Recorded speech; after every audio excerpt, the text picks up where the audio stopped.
నాటక సినీ రంగ రచయిత నటుడు శ్రీ తనికెళ్ల భరణి గారి ఎందరో మహానుభావులు అద్భుత సంగీత విద్వాంసుల అజ్ఞాత జీవిత చిత్రం రెండవ భాగం. దాదాపు 10 రోజుల క్రితం మొదలుపెట్టాము, ఆగిపోయింది. రెండవ భాగం 7/12/24. పాషాణ హృదయాల శాసనాన్ని ఘనీభవించిన వీణ, దాని గురించి చెప్తున్నారు. అది పెళ్లి మండపం. ఆ రోజుల్లో పెళ్ళిళ్ళంటే 5 రోజులు చేసేవారు. ఇంట్లో పెళ్ళైతే ఊరందరికీ పండగ. పెళ్ళైపోయింది, ఇక మగ పెళ్లి వాళ్ళు కాళ్ళు కడుక్కొని బంతి భోజనాలు ప్రారంభించారు. గుమ్మడికాయ పులుసు ఘుమ ఘుమ, అప్పడాల కరకర, బూరెల బుసబుస, ఆవ పెట్టిన పులిహోర ఘాట్, పందిట్లో నేతి జారీ చెంబుతో ఒక 9 ఏళ్ల కుర్రాడు త్రిపాద నక్షత్రంలా తిరిగేస్తున్నాడు. ఎక్కడ బూరెకి బొక్క పెట్టిన నేతిని వంపేస్తూ నింపేస్తూ. భోజనాలయ్యాయి, గోవిందనామ స్మరణ అయిపోయింది. తాంబూలం సెక్షన్ అంతే కదా. ఆత్మగింపైన భోజనం తర్వాత కప్పురపు బిడెం.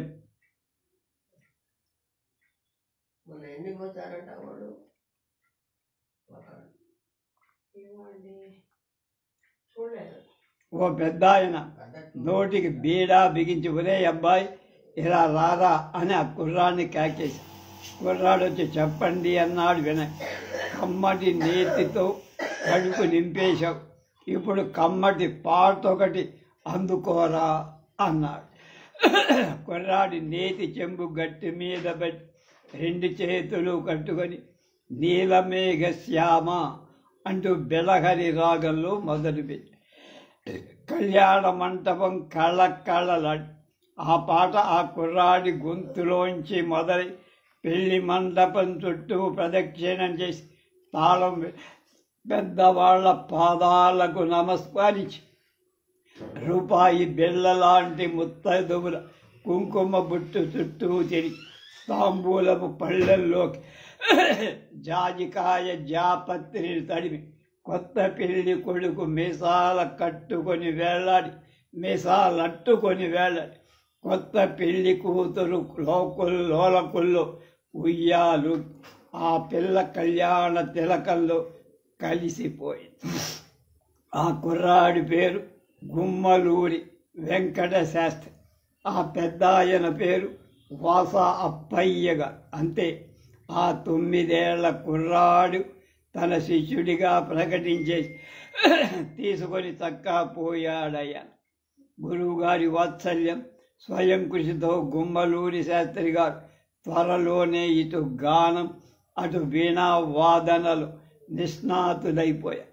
వాస అప్పయ్య గారికి ఈ శిష్యుడంటే పరమ ప్రియ. అలాగే శిష్యుడికి గురువు గారి మీద అపార భక్తి. ఎక్కడ సంగీతం పోటీలు జరిపిన శిష్యుణ్ణి వెంట పెట్టుకొని బహుమతులని పట్టుకొచ్చి చేస్తారు గురువు. వీరి గురు శిష్య సంబంధం చాలామందికి కన్నుల పండగ, కొందరికి మాత్రం కంటగింపుగా ఉండేది. ఒకరోజు సంగీత పోటీలో పాల్గొని సరిగ్గా ప్రాక్టీస్ చెయ్యని హరికాంభోజి రాగంలో రామా నన్ను బ్రోవర కీర్తన పాడుతూ స్వరకల్పన ఏ చోట వేయాలో సందేహిస్తూ పాట ఆపేస్తే సభలోని వాళ్ళు ఏ నాయన వెనక ముక్క రాకన ముందు ముక్క తోచకన అని వేళాకోళం చేస్తే వెంటనే గురువుగా తన శిష్యుడి ఆంతర్యాన్ని గ్రహించి అబ్బే అదేం కాదర్రా, ముందు గరి నిలుప వెనుక దని వెసుల అని సందేహిస్తున్నాడు అని సమాధానం చెప్పగానే గురువు గారు అందించిన కిటుకు అందుకొని పమగరి రమా నన్ను బ్రోవర అని స్వరకల్పన చేసి ఆ రోజు వీణతో పాటు పాటకు కూడా ప్రథమ బహుమతి పొందారు. అది గురు శిష్య సంబంధం. స్వరద్రూపం, సుకుమార గాత్రం ఉన్న గుమ్మలూరి శాస్త్రి గారి బొబ్బిలి రాజావారు భామవేషం వెయ్యాల్సిందిగా ఆజ్ఞాపించి, మనసులో అయిష్టంగా ఉన్న రాజాజ్ఞ కనుక భామవేషం ప్రాక్టీస్ చేయాల్సి దాంతో సంగీత సాధన మూలపడి ఒకరోజు గురువు గారితో చెప్పి బాధపడి, నేనీ వేషాన్ని వెయ్యనండి, రాజావారు ఏం చేసినా సరే అని కళ్ళ నీళ్లు పెట్టుకుంటే శాస్త్రి గారి ఆత్మాభిమానానికి సంతోషపడి, మరేం పర్వాలేదు నాయన, రాజాజ్ఞ అయ్యాక వెయ్యకపోతే ఈ ఆస్థానంలో సంస్థానంలో బతకగలమా, నువ్వేం బెంగ పెట్టుకోకు, నీ సంగీతం నిన్ను విడిచి ఎక్కడికి పోదు అని చీకట్లో మామిడి తోటలు రహస్యంగా వీణ నేర్పేవారు. రాజుగారికి తెలియకుండా గురువు గారి వాత్సల్యాంబుధిలో మునిగిపోయిన గుమ్మలూరి శాస్త్రి గారు గురువు గారి మీద ఆ చిన్నతనంలోనే 2 సంస్కృత శ్లోకాలు రాశారు. సంగీత శాస్త్ర తత్వజ్ఞం సత్యసంధ దయానిధం అప్పయా భాగ్య గురుం వందే వాసాన్వయ సుధాకర్ సంగీత శ్రద్ధార్థరసానుభిజ్ఞ మత్పుల్ల నీలోత్పల పత్రనేత్రం దయాలయ సన్మానస సద్మహస్తం పద్మహస్తం వాసాప్రయాఖ్య గురుమాత్రయామి. అలాగే శాస్త్రి గారు పల్లవోల్లాసిని అనే ఉత్కృష్ట సంగీత గ్రంథం ఒకటి రాశారు. ఉదాహరణకి పల్లవ ఉల్లాసినిలో ముక్తాయి అనే పదానికి అర్థం ఇలా చెప్పారు. ముక్తాయింపు పాడతామంట కదా, పాడేటప్పుడు కానీ వాయిద్యాన్ని వాయించేటప్పుడు కానీ చివర మనం ఏ అక్షరాలను పాడి పల్లవి ఆరంభిస్తామో ఆ అక్షరాలకు ముక్తాయి అని పేరు చూపించారు. బొబ్బిలి వారి ఆస్థానంలో ఆయన కళాకారుడిగా ఉంటున్న రోజుల్లో ఒక రాత్రి భోగం మేళం పెట్టించారు రాజావారు. పెద్దాళ్ళంతా హాజరయ్యారు. విలాసినులు అలంకరించుకొని నాట్యానికి సిద్ధమై మధువు ఏరులై పొంగుతారు. మత్తెక్కిన కళ్ళతో రాజావారు చప్పట్లు కొట్టి ఎవరెక్కడ అన్నారు. ఎవరెవరో ఎక్కడెక్కడో ఉన్నారు. చిత్తం ప్రభు అన్నాడు సేవకు. వెళ్ళి శాస్త్రి గారిని పిలుచుకురండి అని రాజాకి. కానీ వారు అని నసిగాడు సేవకు. వెళ్ళి పిలుచుకురా, వారు ఈ మేళంలో వీణ వాయించ, ఇది మా శాసనం అన్న. సేవకుడు వెళ్ళి రాజావారు చెప్పిన విషయం చెప్పారు. క్షణంలో అభిమాన ధురంధరుడైన శాస్త్రి గారి ముఖం జీవురించి ఆగ్రహంతో ఉడికిపోతూ, నా వంటి సంగీత విద్వాంసుడు మేజువాణిలో వీణ వాయించమంటాడా, వెళ్ళి చెప్పు. గుమ్మలూరి శాస్త్రి వీణ వాయించడం మర్చిపోయాడని, మళ్ళీ మాట్లాడితే చచ్చిపోయాడని చెప్పు. అంతే. మళ్ళీ శాస్త్రి గారెన్నడు వీణ ముట్టుకోల. కళాకారుడు నిరంకుశుడు కదా. స్పందన తనికెళ్ల భరణి గారి హాసం అనే మాసపత్రికలో భరణి గారి వ్యాసాలు రాసేవాడు. ఇవన్నీ తనికెళ్ల భరణి గారి రచనలో మల్లాది రామకృష్ణ శాస్త్రి గారి స్థాయిని మించిన తెలుగు తేనె జాలువాడు అని పేరిచెల్ల రామకృష్ణన్ రాజు ధర్మవరం నుంచి రాసి 1631 జనవరి 2002 సంచికలు పేరిచెల్ల రామకృష్ణన్ రాజు గారి ఉత్తరం చదివా. కించపరచ అవసరం లేదు.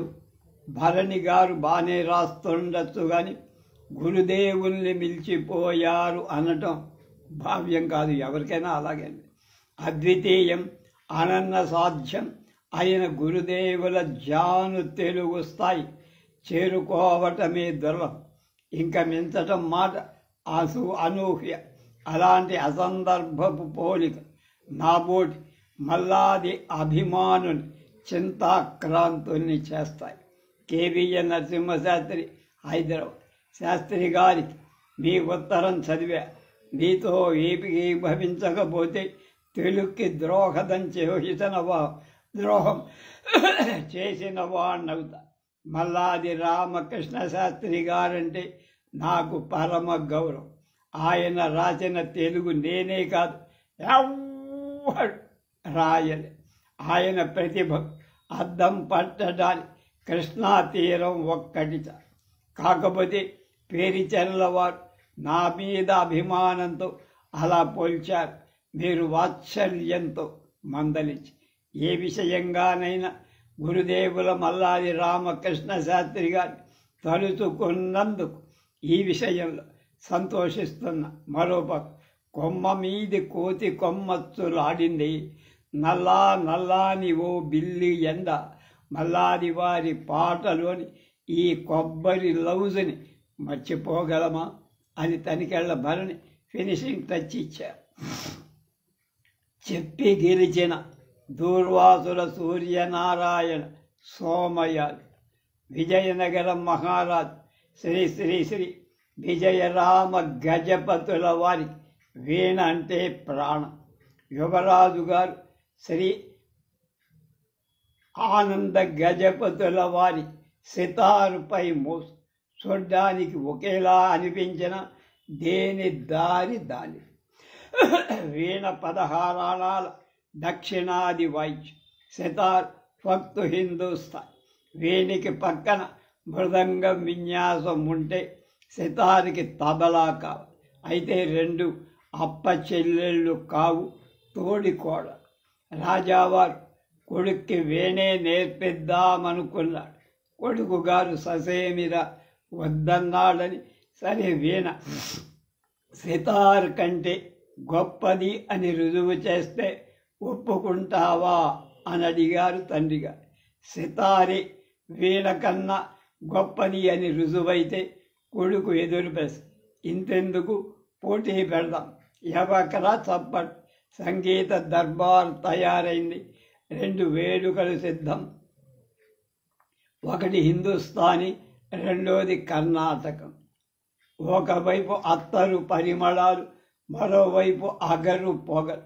ఓవైపు మల్లెల దండలు, మరోవైపు గులాబీల గుత్తు. ఒక దిక్కు మక్కమల్ తక్తులు, మరో పక్క పట్టు బాలీసులు. బనారస్ పాన్, జద్దా ఘమాఘమా ఘుమఘుమాయింపు ఒక చోటని. లేత తమలపాకుల విలియాల పరిమళం ఒక చోటని. హిందుస్థానీ సంగీత విద్వాంసుడు మహమ్మద్ ఖాన్ ఒకవైపు, కర్ణాటక సంగీత నిధి దూర్వాసుల సోమయాజులు గారు ఒకవైపు. సితార్ ఆరంభమై ఉత్తరాది స్వరగంగ ఉప్పొంగి సుడులు తిరిగి పాయలు పాయలుగా విడిపోయి హొయలు పోయి శ్రోతల నరాల మీద నాట్యం చేసి సలాం చేసి శబ్బాసులు వాహ్వాలు దద్దరిల్లిపోయింది సభ. ఇక దుర్వాసుల సోమయాజుల వారు వీణాపానికి మనస్సులో దండమెత్తుకొని మీటాడు వీణ. గోదావరి నది పరవళ్ళు తొక్కడం మొదలెట్టి బొట్టు పెట్టినట్టు బొట్టు బొట్టుగానే మొదలై చిన్న పిల్ల 2 జళ్ళై, కన్నె పిల్ల వాడుజలై, పుష్కరాల రేవుల మనకి మసకేస్తున్న ప్రౌఢ నిడివిడిపోయిన జడల పాయలు పాయలే చివరికి ధోర్జటి జటల్లే విస్తరించి శ్రోతల్ని ఆనందాంబుధిలో ముంచి ఉక్కిరి బిక్కిరి చేసి. చప్పట్లు లేవు, నిశ్శబ్దంతో అవాక్కైపోయింది సభ. ఉచ్ఛ్వాస నిశ్వాసాలు తప్ప మరో శబ్దం లేదక్కడ. వీణ మీద పలికించినవి సితారు మీద పలికించడం నా వల్ల కాలేదు అని ఓటమిని సవినయంగా ఒప్పుకున్నాడు మహమ్మద్ ఖాన్. అప్పుడు అదిరింది సభ చప్పళ్ళం. ఆనంద గజపతి ఆనందంగా వీణ పట్టాడు. విజయరామ గజపతి పరమానందంగా దుర్వాసల వారి పాదాలు పట్టాడు. అప్పటి నుంచి దుర్వాసుల వారు గజపతులకు రాజగురు.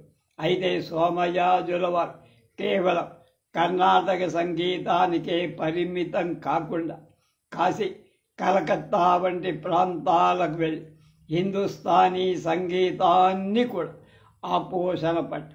అయితే సోమయాజులు గారి సంగీతం నేర్పిన గురు సాక్షాత్తు ఆయన తాతగారి.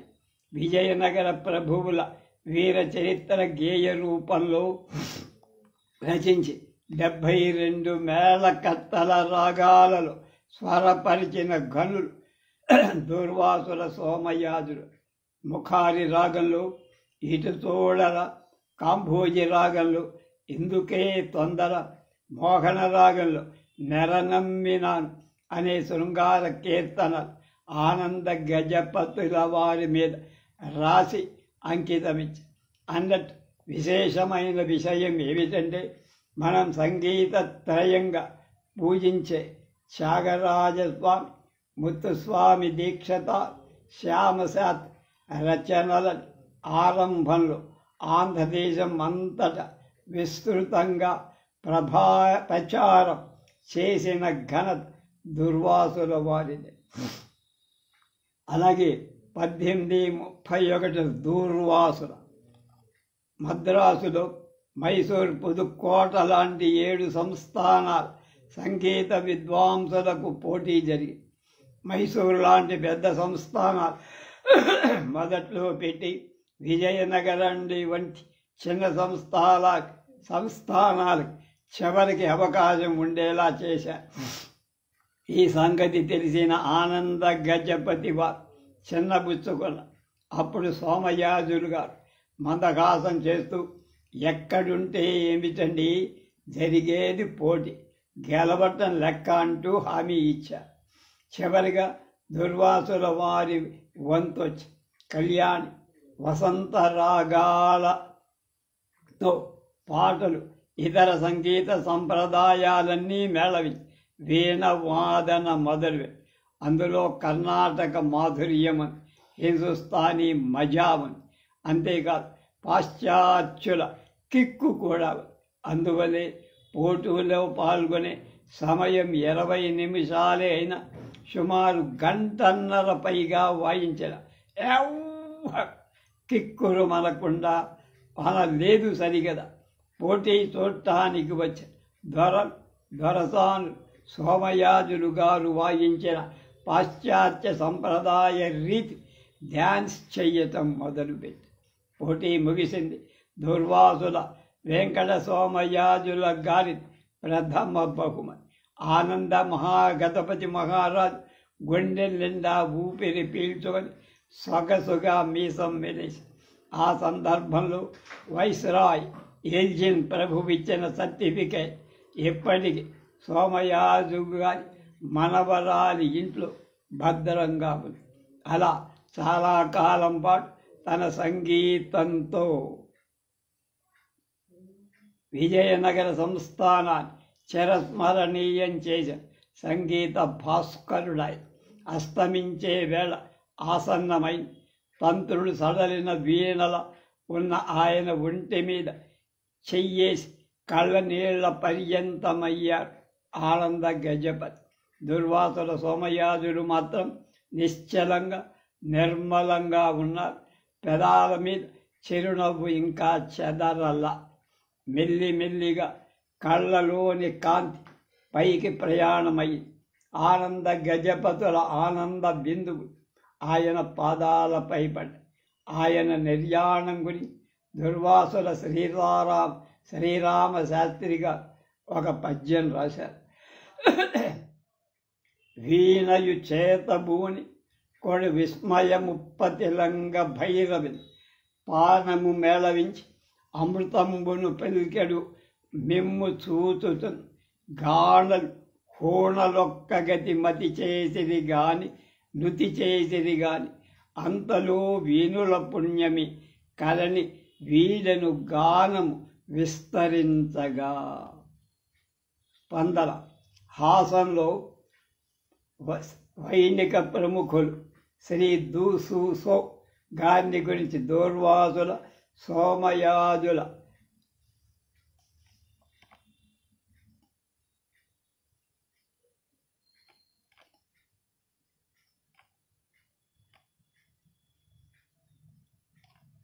వెంకట సోమయాజుల గారి గురించి మాటల తరణి పెట్టి హాస్యానందించే ఆరని భరణి గారు స్పష్టమైన వ్యాసం రచించినందు నాకు చాలా సంతోషంగా ఉంది.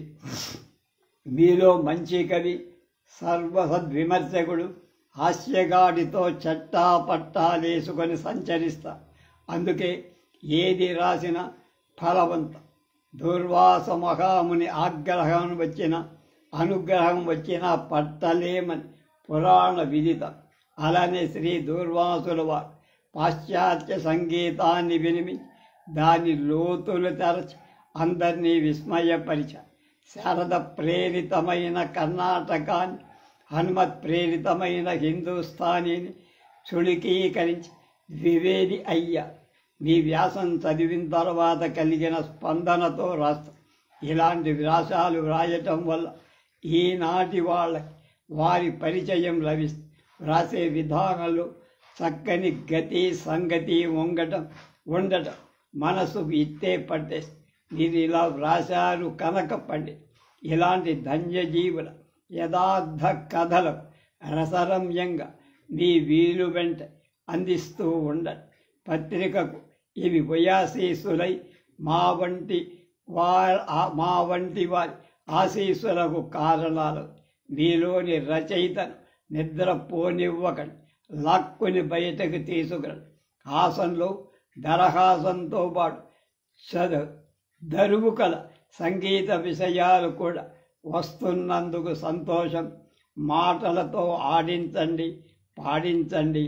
ఆంధ్ర ప్రేక్షక పాఠక లోకాన్ని రసరమ్య పుష్కరణిలో ఓలలాడించండి. మీ Gabbita Durgaprasad, MA BSc BEd, retired head master, Uyyuru, Krishna జిల్లా. నేను రాసిన ఈ లెటర్ అందులో వేశారు ఆ పుస్తకం. ఆధ్యాత్మిక అద్భుతాన్ని సాధించిన మునిపల్లె సుబ్రహ్మణ్య కవి. కాళహస్తి పేరెత్తగానే మన జ్ఞాపకం వచ్చేవి సాలెపురుగు, పాము, ఏనుగు, వాటి కైవల్యం. కంటి గుడ్డుని పరసత్వనలా ఒల్చి పరమేశుడికి సమర్పించిన కన్నప్ప. రాజుల్మత్తులు వారి సేవ నరకప్రాయం, వారిచ్చు అంభోజాక్షి చతురంతయాన త్వరగీభూషాదులు ఆత్మవ్యధా బీజము అని కాళహస్తేశ్వర శతకంలో వైరాగ్యంతో కన్నీరు మున్నీరైన మహాకవి ధోర్జటి. సూదిపడ్డ కనిపించేంత తేట నీటి ప్రవాహం సువర్ణముఖీనది. అన్నిటి మించి నిత్యం కర్పూరం కలిపిన నీటితో అభిషేకం చేసుకుంటూ లోకాన్ని చల్లగా చూసే కాళహస్తీశ్వర్. చాలామందికి తెలియని మరో 2 విశేషాలు. ఒకటి అధ్యాత్మ రామాయణ కీర్తన, 2 వాటిని రచించిన మునిపల్లె సుబ్రహ్మణ్య కవి. విషయానికి వస్తే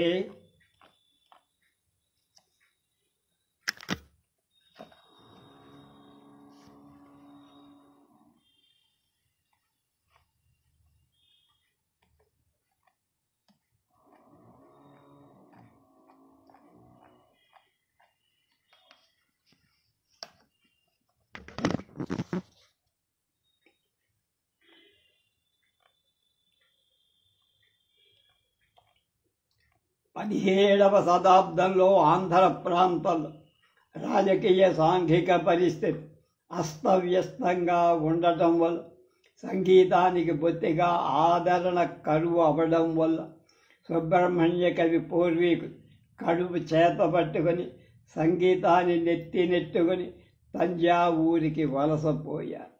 అక్కడ చాలా కాలం ఆనందంగా గడిపిన సుబ్రహ్మణ్య కవి తండ్రి రామలింగయ్య పుట్టిన గడ్డపై మమకారం పోక మళ్ళీ ఆంధ్ర ప్రాంతానికొచ్చి మునిపల్లెలో స్థిరపడ్డా.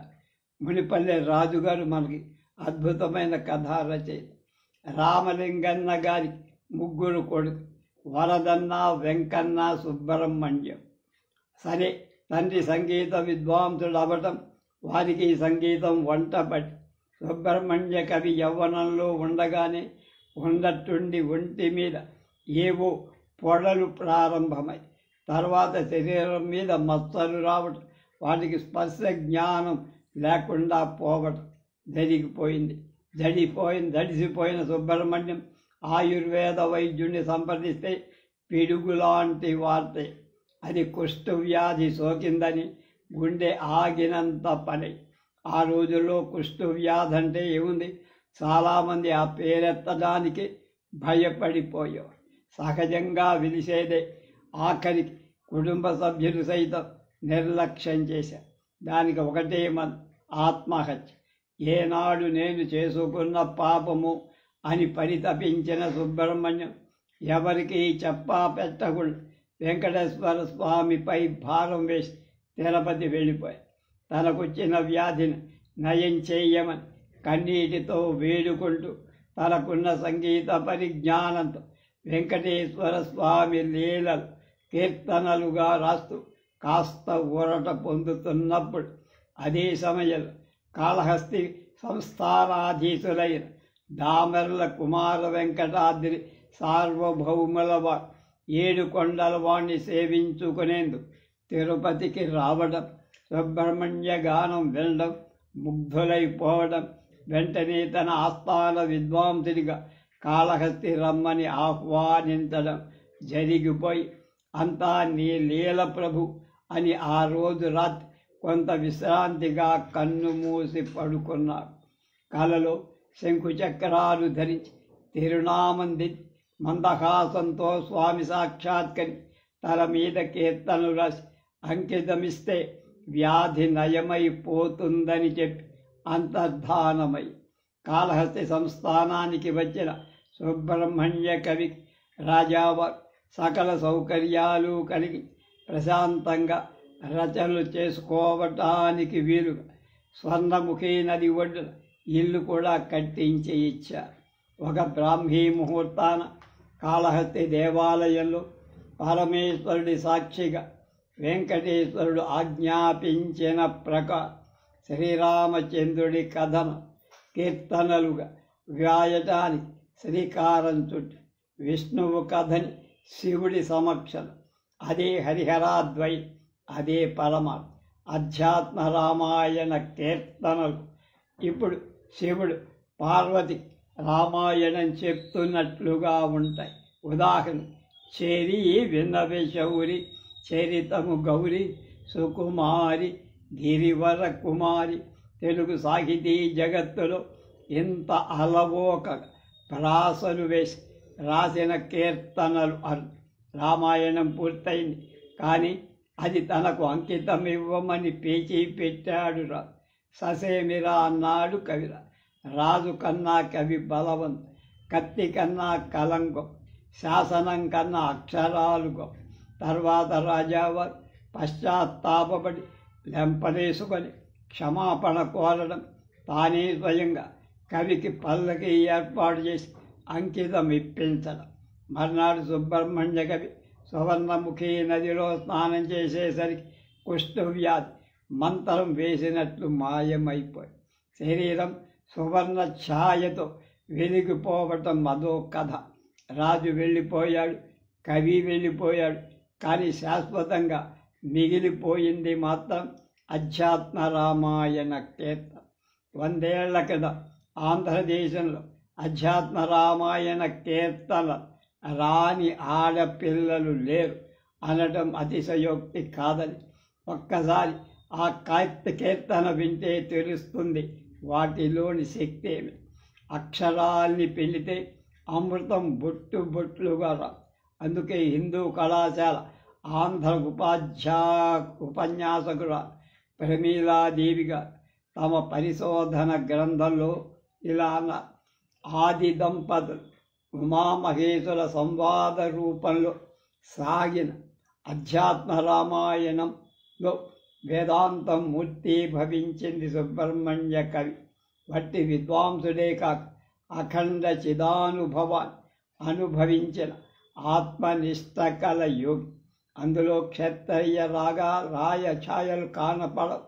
మహాభక్తుడే జయదేవుడు కూడా అందుకోలేని తాత్విక స్థాయి గోచరిస్తుంది. 1960 ప్రాంతాల్లో ఆకాశవాణిలో భక్తి రంజని కార్యక్రమంలో ఈ అధ్యాత్మ రామాయణ కీర్తన వస్తువుడు. అప్పటి నుంచి అవంటే నాకెంతో మోజు అని భరణి చెప్తాడు. పుస్తకం కొనుక్కొని కొన్ని కంఠస్థం కూడా చేసి సంగీతం రాకపోయినా ఆ సాహితీ సౌరభాన్ని అనుభవించేందుకు ఒక్కసారి వింటే మీరలా పరవశించిపోతారు. అధ్యాత్మ రామాయణ కీర్తన వింటుంటే శ్రీరాముడి శివుడికి క్షీరాభిషేకం చేస్తున్నట్లని, ఈశ్వరుడు వెంకటేశ్వరుడి అర్చన చేసినట్లు, పార్వతీదేవిని సీతమ్మ వారిని పెళ్లి కూతుర్ని చేస్తున్నట్లు ఉంటుంది. ఇంతెందుకు, తెలుగువారు తవ్వుకున్న కొద్దీ దూరికే బంగారు పాతరని దాచిన మునిపల్లె సుబ్రహ్మణ్య కవి పాదాలని ముద్దు పెట్టుకోవాలనిపిస్తుంది. స్పందన. భరణి గారికి నమస్కారం. మీ ద్వారా సంగీత సంప్రపంచంలో అద్భుతాన్ని సాధించిన మునిపల్లె సుబ్రహ్మణ్య కవి గురించి, అధ్యాత్మ రామాయణ కీర్తనల గురించి విని ధన్యులమై దయచేసి మీ వద్ద గల ఆ పుస్తకం ఎక్కడ లభిస్తుందో తెలియచేయగలరని ప్రార్థిస్తూ, స్వరాలతో లభిస్తే మరీ మంచి. మీకున్న సంగీత సాహిత్యాభిమాలాషు నిజంగా మా జోహార్. Doctor S Vijayamohan, Uppal, Hyderabad.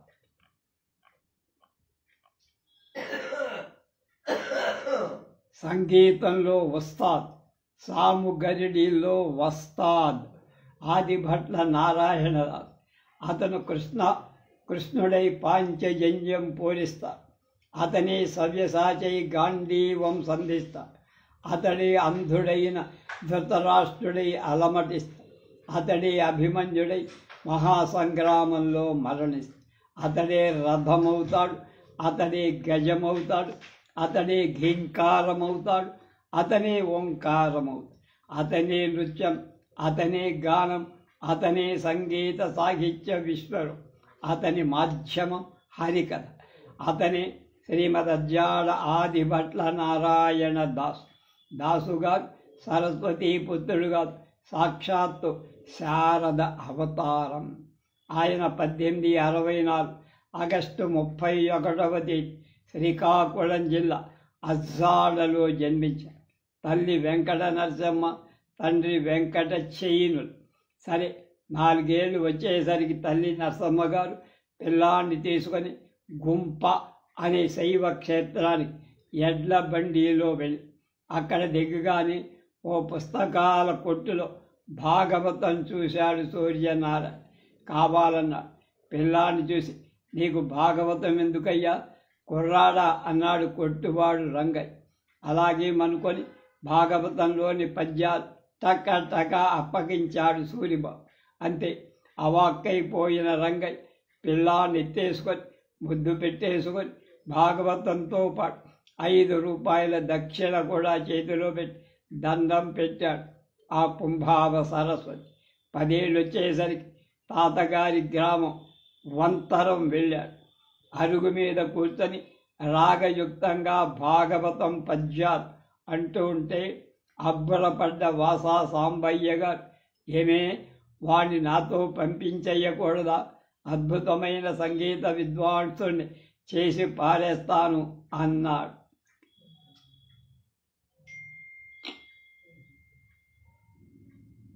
కుర్రాడిలోని విద్వత్తును గ్రహించి చనువుగా తల్లి లక్ష్మీ నరసింహ సరేనని. అంతే, అక్కడి నుంచి గురు శిష్య సంబంధం ప్రారంభం. సంగీతం జ్యోతి వెలిగింది. తెలుగులు చెమ్మటం ప్రారంభించి కవిత్వం అబ్బింది, గానం అబ్బింది, బంగారానికి పరిమళం అబ్బింది. అంతేకాక విజయనగరం మహారాజా వారి కళాశాలలో ఇంగ్లీషు విద్యాభ్యాసం ఒక్క ఇంగ్లీషేనా, పార్సీ, అరబీ, ఉర్దూ, సంస్కృతం మొత్తాన్ని ఆ పోసన పట్టేసి ఈయంలోని అపూర్వ విద్య హరికథని కనిపెట్టి విజయనగరంలో తొలి హరికథ ప్రోగ్రాం పెట్టించింది జయంతి కామేశంగా జన్మించారు. తొలి హరిదాసు హరికథా పితామహ. మైకులు లేవు, ఎలక్ట్రిసిటీ లేదు, నూనె దీపాలు, కంచు కంఠం, శంభో అన్న నాదం ఊరురా వెలిక్కిపడి హరికథ ప్రారంభం. ఓ చేత్తో జడత కాలి గజ్జ. ఆ రూపం ఎలా ఉందంటే వడలికి సందరం ఉచిత రీచి అలంది కనులం కాటుక ఓడికము తెచ్చి నుదుటిపై తిలకంబు పదిలంబుగా దించి సెగముడిపై పూల చెండు చుట్టి చెక్కని మెడలోని చక్కని ఒక పూల దండ సొంపగు రీతి ఉండ చేసి పట్టు పుట్టము గట్టి పైన బనారసు కండువా నడుమన గ్రాల జుట్టు వ్రేళ్ల గట్టిన గజ్జల గల్లు మనగ చేత శ్రీరామ పట్టాభిషేక పటము బోని మానవ గంధర్వుడే ఆతండు సనియే అల్లన అలరాజ సౌధమున. ఆయన రూపాన్ని అలా చిత్రించారు పద్యంలో. ఆదిభట్ల వారు ఇలా కనపడతారు మనకి. అంటే హరికథ వేషం వేయక ముందర.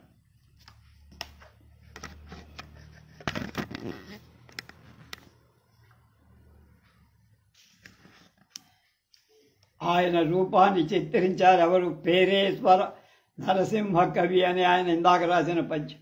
మెల్లిమెల్లగా నారాయణ దాసు గారికి ఆంధ్రేతర ప్రాంతాలకు కూడా పాకటం మొదలు. మైసూరు రాజా వారి ఆహ్వానం అందింది. రాను పోను ప్రయాణ ఖర్చులు ముందే పంపించి మరీ పిలిపించుకున్నాడు. దర్బారు ఆహ్వానించి హరికథ చెప్పింది. తృప్తి పడక వీణ వాయించవరు. వీణావాదనకి హరికథకి ముచ్చట పడిపోయిన రాజాగారు ఆ వాగ్గేయకారుడు బంగారు మురుగులు, 2 జతల శాలువాలు, ఒక వీణ, ఒక తుంబర, 1116 వెండి రూపాయల బిళ్ళలు సంచి ఇచ్చి గౌరవించుకొని అదే నారాయణదాసు గారికి లభించిన మొదటి ప్రిన్స్ చార్మింగ్. జగన్మోహనుడుగా ప్రసిద్ధి చెందిన ఆనంద గజపతి రాజు కళాకారుడికి మాత్రం తలొగ్గేవారు. దాసుగారు ఆస్థాన విద్వాంసులుగా ఉండగా ఒకరోజు రాజావారు ఫలానా రాగం పాడమని అడిగాడట. దాసుగారెందుకో పాడల. రాజాగారు కోపం తెచ్చుకోకుండా వెళ్ళిపోయారు. తర్వాత ఎప్పుడో దాసుగారు వ్యాయామం చేస్తుండగా ఉన్నట్టుండి ఆనంద గజపతులు అడిగిన రాగాన్ని ప్రారంభించారు. గంట అయింది, 2 గంటలైంది, 3 గంటలైంది, 4 గంటలైంది. అది వ్యాయామంలో సంగీతము అర్థం కాలేదట. జనం పోగుపడిపోయి పరవశించిపోయి వింటున్నారు. పట్టమైపోయి అప్పుడు చూసుకుంటే దాసుగారి ఒంటి మీద గోచి తప్ప ఏం లేదు. సిగ్గుపడిపోయా. అయితే ఆ జనంలో మూల ఆనంద గజపతుల వారు కూడా ఉన్నారట. తమ కోరిక రాగానే, తమ కోరిన రాగాన్ని ఆస్వాదిస్తారు. అదిగో కుస్తీ పట్టే వేషంలో, వ్యాయామం చేసే వేషంలో బహుశా మనకెక్కడా కనపడ దాసుగారు 4 గంటల పాటు ఆయన రాజుగారు అడిగిన రాగాన్ని పాడారంటే ఆశ్చర్యం. దాసుగారి జీవితంలో కొన్ని ఘట్టాలు. ఓసారి ఒరిస్సా వెళ్తే రాత్రికి రాత్రి అంబరీష చరిత్ర రాసి మర్నాడు ఉదయం హరికథగా చెప్పి 40, 18, 84, 85 అలాగే లోకనాథం అనే ఊళ్ళో సంగీత సాహిత్య అష్టావధానం చేశారు. 86 మెట్రికులేషన్ పరీక్షలో పాస్ అయ్యారు. విశాఖలో 2 నెలల్లో 12 హరికథలు చెప్పడం, విక్టోరియా రాణి జూబిలీ ప్రత్యేక ఆహ్వానంపై హరికథా కాలక్షేపం, గజేంద్ర మోక్షం రచన, వివాహం. 19 1888లో విశాఖలో FA చదువు, కసింకోట జమీందారి హరికథ చేత మెప్పించి స్కాలర్షిప్ సంపాదించడం, విశాఖలో 80 హరికథలు చెప్పడం, అల్లిపురం జమీందార్ హవేలీలో సాహిత్య సంగీత అష్టావధానం, పిఠాపురం రాజావారిచే సన్మానం, 1889 బాటసారి కావ్యరచన, కాకినాడ నాటక సమాజం వారి మహాకవి కాళిదాసు, విక్రమ పూర్వశీయం రూపకం ప్రదర్శన శిక్షణ, రాజు పాత్ర ధారణ తాంచెయ్యర్, బందర్లో టికెట్ వేసి అష్టావధానం, కొందరు సంగీత విద్వాంసులకు శృంగభంగ. 1890లో సారంగధర నాటక రచన, గంజాం ఉర్లాం మండలంలో హరికథా గానం. 1894 స్వీయ చరిత్ర రచన, మైసూర్ మహారాజా ఆస్థానంలో సంగీత కాలక్షేపం సన్మానం. 1895లో కసింకోటలో హరికథా గానం, తిరుపతి వెంకట కవుల చేత మెప్పు పొందటం. 1898 ప్రహ్లాద చరిత్ర, రుక్మిణీ కళ్యాణం, శ్రీకృష్ణ జననం, సంస్కృత హరికథలు రాయడం. 19 నుంచి 1901 ఉర్దూ, పార్సీ, అరబ్బీ భాషల అధ్యయనం. 1902 భీష్మ చరిత్ర, సావిత్రి రచయితల చరిత్రల రచన. 1903 ఏకైక పుత్రిక సావిత్రి జననం. 10 తారకం మన సంస్కృత ప్రబంధ రచన, జర్మన్ ప్రొఫెసర్ మెప్పు పొందటం. 1912 రాజమహేంద్రవరం వీరేశలింగం పంతులు గారిచే నవరత్న భుజకీర్తి ప్రధాన సన్మానం. 1913 రేవా మహారాణి సర్కార్చే సన్మానం. ఎక్కడుంది? ఉజ్జయినికి అవతల ఉంటుంది రేవా. 1913 కాశీయాత్ర, కలకత్తాలో శ్రీకృష్ణ జననం హరికథ విని విశ్వకవి రవీంద్రుడు మెచ్చుకోవటం. 1914 బందర్లో వీణావాదన చల్లపల్లి రాజా గారిచే గండ పెండేర సన్మానం, కాశీ శతక రచన. 1916లో భార్యా వియోగం. 1919లో విజయనగర సంగీత కళాశాల పదవిని, ప్రిన్సిపాల్ పదవిని ఆవిష్కరించడం. 1-2 ఆయన జీవితంలో జరిగిన గండ పెండేర, గజారోహణ, సన్మానాలు, సత్కారాలు, సాక్షాత్ సార్వభౌముడు శ్రీనాథుడు మళ్ళీ జన్మించి కనకాభిషేకం చేయించుకున్నట్టుగా లేదా అంటాడు భరణి. ఆఖరికి బార్స్వెల్ అనే దొరగారు ఆయన ప్రజ్ఞాపాఠవాన్, అపూర్వ సాహితీ శక్తికి అబ్బరబడి నోబెల్ బహుమతి కోసం ప్రోత్సహించారు. కాళిదాసు గారు నోబెల్ ప్రైజ్ని తృణప్రాయంగా భావించి ప్రయత్నం చెయ్యాల. ఒక్కవేళ దాసు గారికి నోబెల్ ప్రైజ్ వచ్చి ఉంటే ఆయన సంగతి ఎలా ఉన్నా ఒక అపూర్వ కళారూపం హరికథ బతికిపోయే. మనకా యోగం లేదు. ఒకసారి దాసుగారు కన్యాకుమారి వెళ్ళి అక్కడ అమ్మవారిని పూజించి దేవీ స్తవం చేసి అక్కడే దశ విపరాగ సవతి కుసుమ మంజరి అనే సంగీత సాహిత్య ప్రబంధాన్ని రాసి ఇదో కొరకని కొయ్య. దానిలోంచి ఆయన మాట, ఈ గ్రంథం సంస్కృత ఆంధ్ర వాంగ్మయానికి, కర్ణాటక సంగీతానికి తుది మెట్టు. దీనికి ఉపోద్ఘాతం రాయమని ద్వారం నాయుడు గారిని పారుపల్లి రామకృష్ణయ్య పంతులు, కర్రా సూర్యనారాయణ గారికి ఇచ్చి అంతా మహావిద్వాంసులే. అయితే అందరూ గ్రంథాన్ని పరిశీలించి తాము ఆ గ్రంథానికి ముందు మాట రాయటానికి అనర్హులమని సవినయంగా ఒప్పుకున్నారు. అది దాసుగారి దమ్ము. అన్ని భాషల్ని అవపోసన పట్టిన దాసుగా పిఠాపురాని మణిప్రవాళ భాషలో ఇలా వర్ణించారు.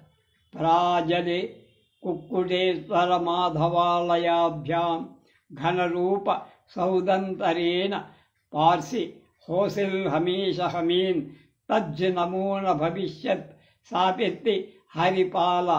ఇంగ్లీష్ రావ్ సూర్యారావు రాజా బహదూర్ది దారిట చిత్రాల్వే ప్రజెంట్స్ ఎర్రెవ్వి. తెలుగు చదువుల పుట్టిల్ చల్వ తెమ్మర జల్లు మేల్నాళ్ళు పొగడిక జీవ మీరజల్లు నేటి పంటల టెంకి కల్మి మెడలంకి బెస్టు లేని నౌడవరి ఈస్తుదే సిజే లుర్దు కీర్ర జనల్ మేర్ జనన పీతికాపురి మేవతాలిష్ట హమిహ. హరిదాసు పేరు చెప్పగానే నారాయణదాసు గారు గుర్తొస్తారంటే ఆయన మన మనసుల మీద గుద్దిన ముద్ర ఎన్ని తరాలకైనా చెరిగిపో. అవధానం పేరెత్తితే తిరుపతి కళాలకు మొక్కితే కానీ ముందుకు వెళ్ళ. అలాగే హరికథ పేరెత్తితే నారాయణదాసు గారి దాసోహ మనకథ అంతటి వాగ్గేయకారు. 1945వ సంవత్సరం జనవరి 2వ తారీఖు ఆ రోజే త్యాగరాజస్వామి వారి జయంతి పరమపదం పొంది అంతటి ప్రతిభాశాలి వంతుణ్ణి సంస్మరించుకొని అదృష్టం కలగటం మన పూర్వజన్మ సుఖం. బహుశా భరణి మర్చిపోయి ఉంటాడు. ఆయన అచ్చ తెనుగు నిఘంటువు రాశారు. అచ్చ తెనుగు నిఘంటు. ఇప్పుడు పాలపతి శ్యామలానంద ప్రసాద్ దాన్ని అచ్చ తెనుగుని ప్రపంచ దేశాలన్నీ తిరుగుతూ ముఖ్యంగా అమెరికాలో దాన్ని అవధానాలుగా చేస్తూ నిర్వహిస్తున్నాడు. దాని గొప్ప ప్రచారం కల్పిస్తారు. రెండవది ఒక చిన్న సంగతిని అది కూడా మర్చిపోయినా ఎన్నో విషయాలు చెప్పి ఒక రోజున ఒక ఊరికి హరిదాసుగా నారాయణ దాస్ గారు వెళ్ళారు. ఆ ఊళ్ళో జనమంతా పోగయ్యారు. ఆయన తమాషాగా ఒరే మీకు ఇవాళ హరికథ కావాలా గిరికథ కావాలా అన్నాడు. గిరికథ అంటే వేళాకోళంగా అన్నమాట. హరి కాదు గిరి కాదు పొమ్మంటుంది. అది కావాలా అని అడిగాడు. అక్కడ ఉన్నవాళ్ళంతా తెలివిగా హరికథ అందరూ చెప్తారు, మీరు గిరికి చెప్పండి చూద్దాం ఎలా ఉంటుందో. అంతే అప్పటికప్పుడు పార్వతీ కళ్యాణం కథ ఆయన మనసులో అనుకొని రాసేసి కథగా చెప్పారు. నేను విన్న మాట అది. రేపు సంగీత ధ్యాసలో సతిని మరిచిపోయిన విశ్వపతి శాస్త్రి గారి గురించి తెలుసుకుందాం.